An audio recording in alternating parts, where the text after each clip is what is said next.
Kalian mau ngedit foto kalian dari yang membosankan kayak gini, jadi kayak gini. Dengan langkah-langkah yang sangat mudah untuk diikuti dan nggak menguras otak kita, video ini buat kalian.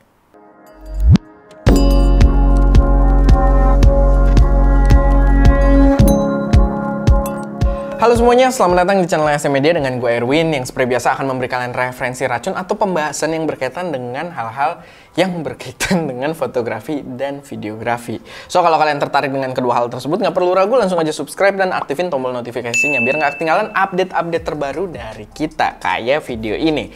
Dan di video ini, kayak yang tadi udah gue kasih lihat, gue pengen meraktekin ke kalian cara retouch atau editing foto biar warna foto kalian itu bisa lebih dramatis dengan cara yang sangat simple, sangat gampang dan mudah untuk kalian praktekkan. Gue janji di akhir video ini kalian nggak perlu yang kayak muter otak gimana caranya. Ini gampang banget karena gue sendiri dalam hal retouch warna foto itu biasanya gue cukup kesulitan ya, dan banyak juga yang relate sehingga makanya ada preset-preset Lightroom gitu kan. Dan di sini ada langkah yang cukup mudah gitu untuk membuat foto kalian terlihat lebih dramatis gitu ya.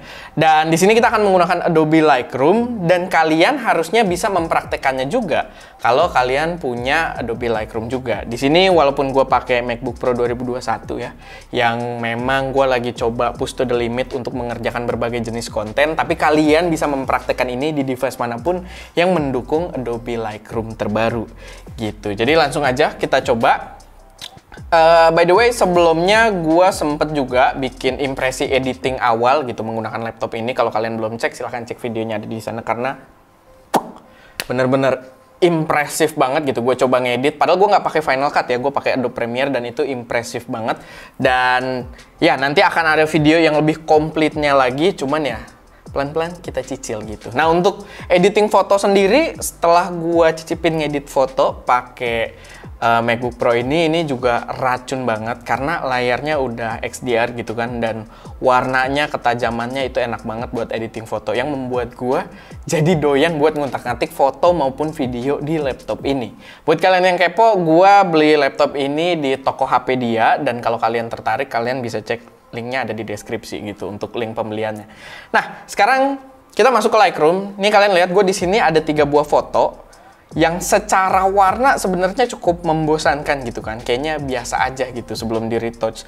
Dan ini sebenarnya foto ketika gue ngetes sebuah kamera baru dari Canon yang sayangnya belum bisa gue reveal, dan gue juga belum bisa kasih filenya ke kalian. Mungkin nanti gue minta izin kalau misalkan udah bisa, gue akan taruh di deskripsi gitu. Tapi kalau belum bisa ya kalian silahkan nikmati dulu atau coba dengan foto-foto yang memang kalian ambil sendiri gitu. Ya, nih kayak yang kalian lihat, balik lagi warnanya biasa aja gitu. Jadi di sini kita akan melakukan sedikit retouch yang cukup simple untuk kalian praktekkan. Tapi ini yang gue pakai, ini adalah beberapa fitur terbaru dari Lightroom. Jadi usahakan kalian pakai Adobe Lightroom yang terbaru juga untuk memanfaatkan fitur baru yang sangat mempermudah hidup ini.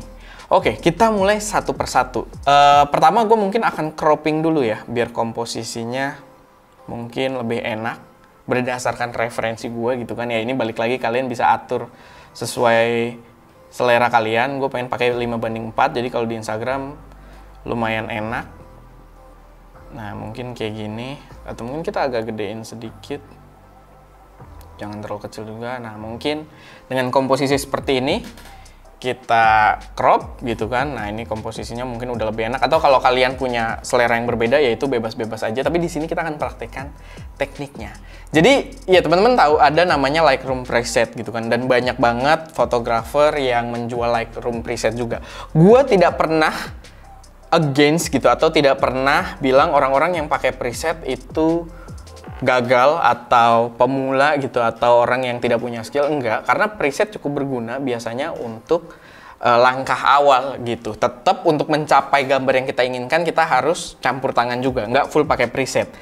Nah sekarang Lightroom udah memiliki presetnya sendiri, walaupun dulu udah ada ya dari dulu, cuman kayak sebatas color profile gitu, nggak terlalu mantep. Tapi sekarang yang gue lihat preset yang diberikan oleh Lightroom ini sangat menggoda. Nih kita akan lihat, kita akan start pakai preset dulu. Nah, di sini dia akan muncul recommended. Jadi dia akan membaca gambar kita seperti apa dan merekomendasikan beberapa preset yang mungkin cocok untuk foto yang kita edit. Kita akan tunggu dulu, kita lihat. Dan nih, kalian bisa lihat, nih ada beberapa preset yang direkomendasikan. Dan ini menurut gua as a starting point keren banget. Pertama kita lihat yang ini nih. Ini kayaknya warnanya ekstrim banget. Gila. Tapi ya balik lagi, selera juga. Cuman ini terlalu ekstrim ya. Buat gua sih ini termasuk merusak warna gitu kan. Kayaknya terlalu heboh. Tapi ya buat kalian yang mungkin cukup sesuai dengan selera kalian, mungkin terlihat lebih garang gitu kan, ya oke-oke aja. Ini juga kalau misalkan kita zoom coba nih. Kayak kecil segini nih udah wallpaper material banget gitu kan. Tapi itu, ini untuk preset yang pertama. Kita sambil lihat-lihat bisa nih, kita hovering aja dia akan berubah warnanya, menyesuaikan. Nah, kalian tinggal cocokin aja kira-kira mana yang pas untuk menjadi awalan, starting point kalian sebelum ngedit-ngedit lebih jauh gitu. Nah, kita akan lihat. Nah, ini nih yang kayaknya yang gue praktekin di Instagram nih, pakai yang ini nih. Warnanya cukup mirip. Gue cukup suka, walaupun ini mungkin bisa dibilang agak merusak warna juga. Karena kalian bisa lihat ya, bener-bener dia itu kan harusnya warna ungu gitu, bajunya agak pink-pink gitu. Nah, di sini dia jadi abu-abu, tapi nggak apa-apa. Ini menurut gue terbilang keren banget. Jadi kita coba aja pakai ini. Nah, kalau udah pakai, kalian bisa lihat udah ada beberapa perubahan di bagian edit kita dan sekarang kita bisa editing sesuai dengan selera kita. Nah, tapi gini, di sini ada fitur lagi yang menurut gua akan menarik banget. Gua akan praktekin di 2 foto yang selanjutnya, soal preset juga ada lagi gitu yang berbeda. Tapi gua masuk dulu ke, dulu itu dikenal dengan selective edit atau selection edit tool. Nah, sekarang dia berubah jadi mask bentuknya, jadi masking kayak di Photoshop atau di aplikasi-aplikasi lainnya. Jadi lebih advance dan di sini ada hal yang sangat-sangat mempermudah. Gua kasih lihat, kita bisa pilih mask. Tadi udah kepilih ya. Dan kita bisa pilih select subject atau select sky. Tapi karena di sini kita adanya subject, tidak bermain dengan langit, kita pilih select subject. Nah, dia akan detecting subject. Dia akan detecting subject tadi ya, ada prosesnya. Dan dalam waktu singkat langsung subjek kita udah terseleksi gitu menggunakan mask. Walaupun ya kadang mungkin tidak seakurat itu, kayak di sini nih bagian jari-jarinya kena juga, tapi ini untuk foto harusnya tidak terlalu ternotis. Dan sekarang kita bisa mengedit hanya bagian yang terseleksi aja. Misalkan kita naikin kontrasnya untuk si motor atau kita turunin kontrasnya gitu. Atau kita naik turunin exposure mungkin yang kelihatan jelas gitu kan. Nah, mungkin kalau dipakai gini kayak apaan sih, nggak terlalu berguna. Tapi kalau kita tahu intentionnya mau dipakai kemana, kita lihat nih. Kita tambahin lagi selectionnya. Gue akan pilih subject lagi, select subject. Dia akan detecting lagi menggunakan AI gitu ya, dan dia langsung dapet.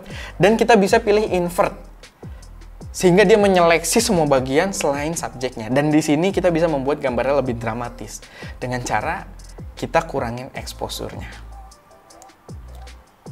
Dan kalian bisa lihat subjeknya nggak ngikut gitu ya. Dan kalau kita mau ubah subjeknya aja, kita bisa pilih tadi mask yang si subjeknya. Lalu mungkin warnanya kurang pop out, kita naikin kontrasnya.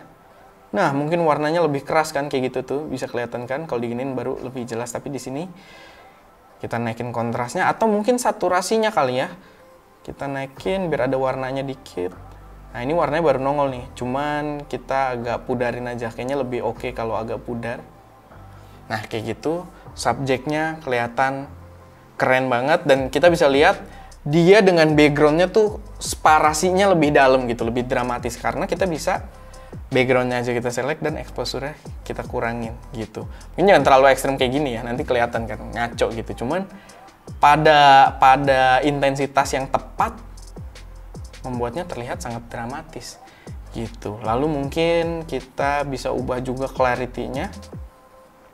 Jadi terasa lebih tegas background-nya tanpa mempengaruhi si subjeknya. Gitu kan, bisa lihat ya, tuh terlihat lebih tegas, lebih tajam, lebih keras kalau clarity-nya kita naikin. Dan kalian bisa lihat gambarnya. Ini kalau di crop aja nih, di zoom.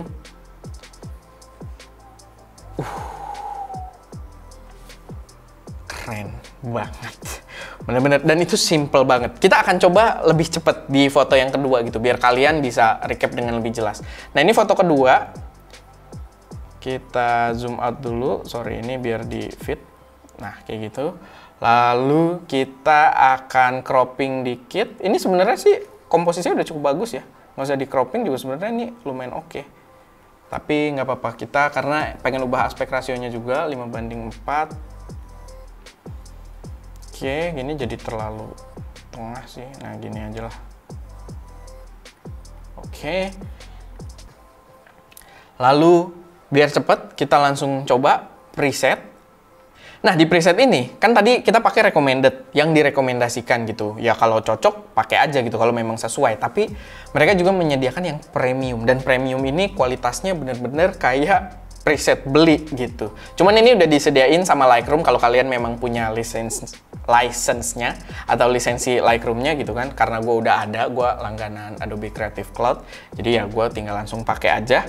Dan ini kalian bisa lihat kita bisa milih. Ini ada deep skin kalau misalkan kalian portrait, tapi di sini gue pengen nyoba yang cinematic. Kita lihat cinematic yang kira-kira ganteng. Kita hovering aja dia langsung kelihatan ya. Gue pengen pakai cinematic 2 nih, kayaknya keren, agak-agak tonnya hijau adem gitu. Kita pakai 2, lalu di sini juga udah ada beberapa perubahan, tapi sekarang kita tinggal menyesuaikan lagi aja kayak tadi.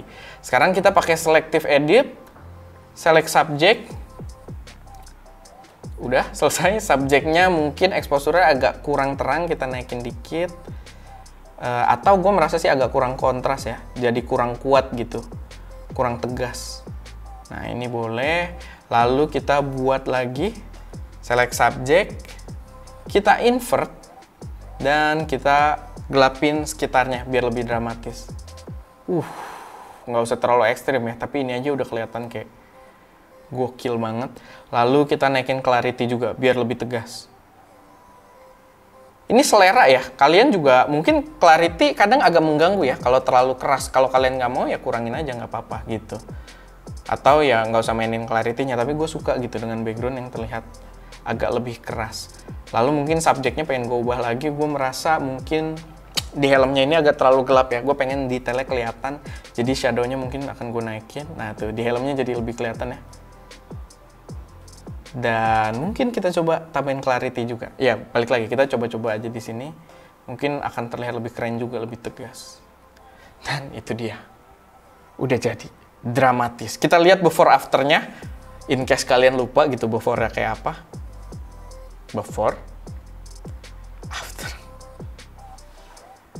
Keren banget. Ini ya, gue nggak tahu sih sama apa enggak, tapi ini style-style yang gue lihat tuh mirip dengan style-style Peter McKinnon yang memang jadi panutan gue banget gitu. Dan sangat mudah, sangat cepat untuk dikerjakan. Gitu. Nah tadi gue masih jelasin ada penjelasan tambahan di foto kedua, tadi pakai premium. Sekarang kita coba yang lebih cepat. Bisa secepat apa sih kita ngedit foto kayak gini di foto yang ketiga?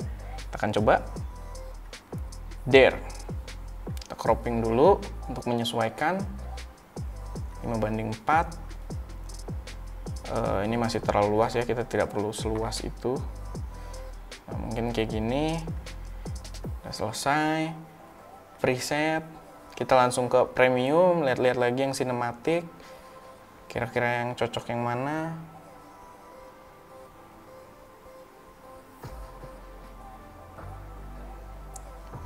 Tadi kayaknya cinematic 2 ya, sekarang kita coba cinematic 3. Walaupun perubahannya di sini agak lebih ekstrim ya kayaknya, tapi kita lihat dulu. Ini kayak masih terlihat terlalu ramai, apa yang terjadi di sini agak susah untuk dicerna. Sekarang kita pakai cara tadi, kita mask. Subject, kita backgroundnya dulu deh, gue invert, dan backgroundnya kita kurangin exposure-nya, biar orang point of interest-nya fokus ke si pemotor. Dari situ aja perbedaannya udah kelihatan gitu, dan mungkin clarity-nya gue naikin, balik lagi biar terlihat lebih garang gitu, lebih tegas. Yoi, dan ini tanpa menyentuh si subjeknya. Sekarang kita ubah subjeknya aja. Mungkin ini agak kita kontrasin aja, sama subjeknya kayaknya agak terlalu ini juga sih, terlalu terang. Nah mungkin segini lebih oke, kita kurangin dikit Shadow-nya mungkin kita naikin ya, karena helmnya agak terlalu gelap lagi. Tapi enggak sih, lebih dramatis kalau ada shadow-nya. Nggak segelap yang tadi juga sih. Kita balikin aja ke geser. Oke. Lalu udah selesai kayaknya. Menurut gue foto ini udah sangat dramatis gitu warnanya. Kita lihat before, after. Dan kalau kita zoom gitu kan, kalian mau cropping lagi,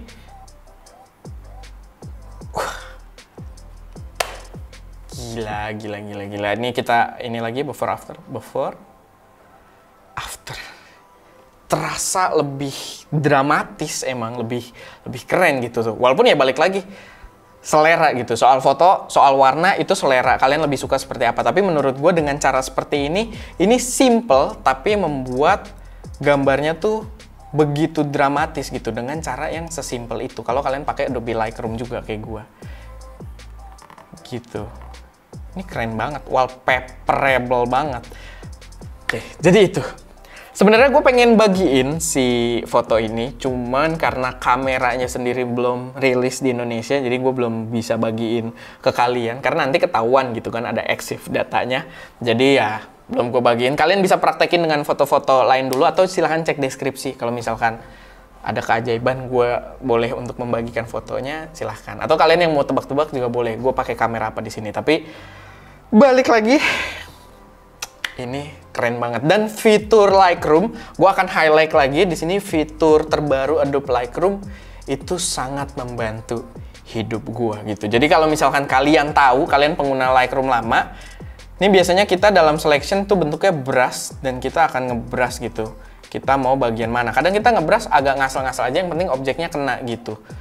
Jadi ya cuman nggak terlalu ketara lah kalau editing foto, karena kita perbedaannya pengaturannya cuma diubah dikit gitu, agak lebih gelap, lebih terang dan lain sebagainya.